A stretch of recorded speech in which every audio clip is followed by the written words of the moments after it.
idea that I've been like very nurse-night by and thinking a lot about recently in the last year is I think it's finally time to create a kind of like jurisdiction or structure for AI models to get like something akin to personhood, where you can like start interacting with participants and expressing actual contracts. So like not just smart contracts, but like the enable LLMs to like transact with each other or transact with people, and have like a legal like computable structure on top of that. Like if you had like a jurisdiction where AI agents can like be their own corporations and interact with other participants and whatnot, have a notion of legal personhood. What does that look like? How do they interact? How do they work? Right. Like, what are like the rules of the road for that? And If I you've think got my a prediction is like, digital, if you've got a digitally native being, then you kind of need a digitally native, jurisdiction for them within which they can operate. Because otherwise, it's sort of like we're going the opposite direction. It makes a lot of sense, right? It's like yeah, I create this purely digital being, but like they're bound by the rules of like the province of British Columbia, a geographically bound place. That's pretty strange, actually, if you step yeah, back for totally. like even a little bit and think about it. Yeah.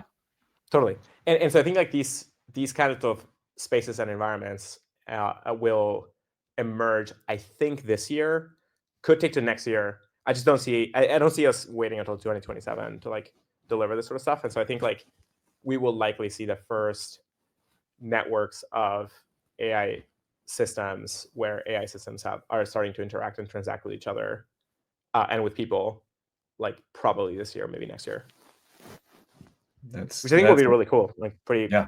like will explode all kinds of like interactions, all kinds of like positive upside and like risks, right? Like there's a lot to like be super excited about and look at as very optimistic. And there's also like a lot of ways in which like this can go wrong. And so I think like one really key thing though is that I do think that we need to experiment with all of this stuff as soon as we can in public and before these models get a lot more intelligent. I do think I do think that in the end, OpenAI has been very right about you want to like deploy these things in production and enable a lot of people to like adjust and understand what's going on as soon as we can. And so like as soon as that capability like frontier opens up, you want to like test the hell out of that right now while the models are not nearly as intelligent as they will be, right? And so you don't want to find out that like you have you know, you don't want to have to like figure out what are like the right rules of the road for enabling AI models to interact with each other and with people when the models are like vastly super intelligent. You want to do that now Right. when they're not. And that's a pretty good example of sort of like Web3, like crypto ethos kind of at play, right? Which is, the whole industry is like DeFi alone is an example of like actually experimenting out in the wild, like in production, like all the time, has led to some pretty interesting, like it's led to some, terrible outcomes for certain people and some, arguably outsized great outcomes for other people. But it's also allowed us to like iterate on financial systems and like incentives so much faster than like ever before because we have this little like experimental environment to play around with. And I, it's going to lead to probably some regulatory action in the future because we're like, oh yeah, wow, if we just let that go rampant, then this bad thing happens. But I think could lead to some deregulation as well, where you're like, actually, if you let people go hog wild, it turns out, they just kind of like optimize for this reasonably good outcome. Like we can experiment and iterate quickly, which is interesting because that's another thing I wanted to chat with you about. Since the new administration in the U.S. has like been announced and seems to be a little bit crypto friendly, we have seen this crazy explosion of experimenting in production live around like meme coins and AI coins and like these different platforms that are just like skyrocketing. And the like old 40 something in me is kind of like, oh, this is terrible. People are going to lose their money and it's very scary. But the like optimistic tech person in me is like, whoa, this is like experimentation accelerated. And maybe there's some sort of like future funding model hidden in here somewhere. And so I'm wondering if you have any kind of thoughts, I mean, as someone who, you were there in 2017, where the first like crazy explosion of crypto investment happened, and you've seen things come and go, and now we've got another explosion, arguably. Like, what do you think? Yeah, it's a good set of questions. Like, I am, when I look back through the last few years in crypto and Web3, I am frustrated that the level of utility that we've created for the world is not way larger yet, and that a lot of the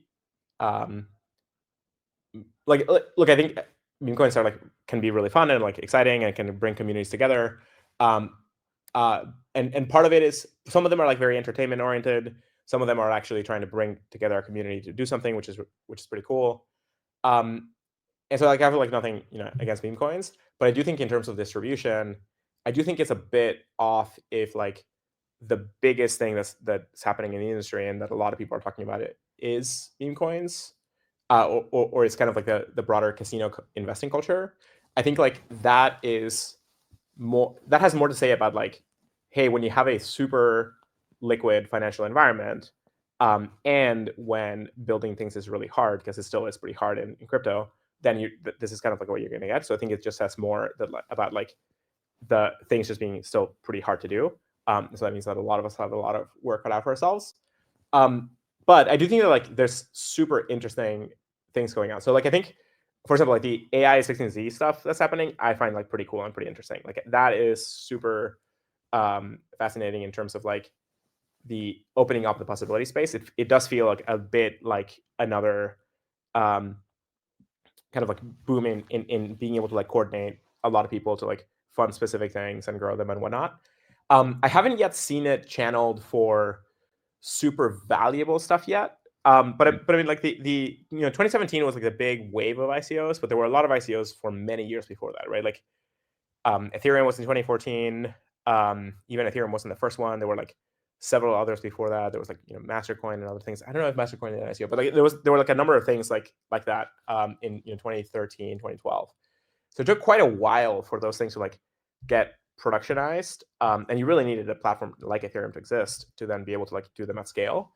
And a lot of people look back to the 2017 period, 2017 2018, when kind of like there was like a ton of ICOs and then like a huge ICO bubble, right? Like there were a lot of like legit ICOs, and then later like there was like this kind of like bubble effect.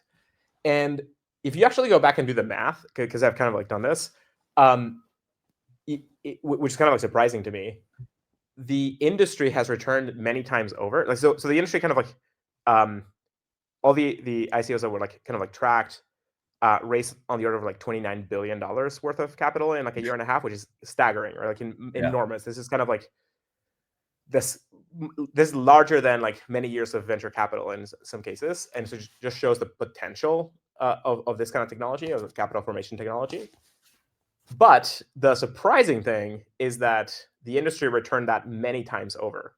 So if you just like indexed all of it, including all of the crap and all of the like bad projects, you still made money, which is crazy to me. And so that suggests that like you could have those kinds of environments with a bit of signal processing, of like actually being able to distinguish like what is the signal, what's the noise, and like be able to like have a lot more like clarity over like what the community thinks are like real legit projects and what's not, and end up with like a dramatically better fundraising structure than what the world has today. I think it's a huge disappointment that like I think crypto has not kind of democratized capital formation more up to now, given that like we have the tools to do it. I think maybe with this different regulatory environment, we're going to be able to like bring that back. I think things like AISNTC are pushing in that direction, and they're not like adding the twist of like interconnecting it with LLMs and agents and so on.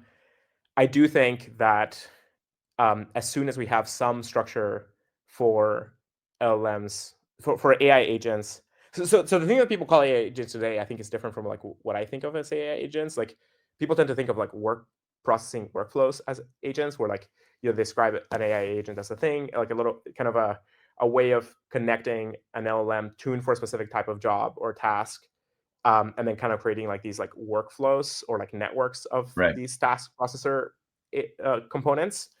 And that's kind of like what the world has called like AI agents. But I think that's fundamentally different from, hey, what happens when you like imbue an LLM with like its own notion of agency and its optimization function and like Right. some way of like navigating the world and environment, and like you kind of like enable it to like go figure it out. And so that, you know, when these are like their own, they have like their own sense of operation and can like be in this long running mode and whatnot, you know, closer to what Truth Terminal and other things are doing, but like, you know, maybe a more extreme version of that. I think that has massive capability, can open the door to like just the economy growing a lot faster in a bunch of ways.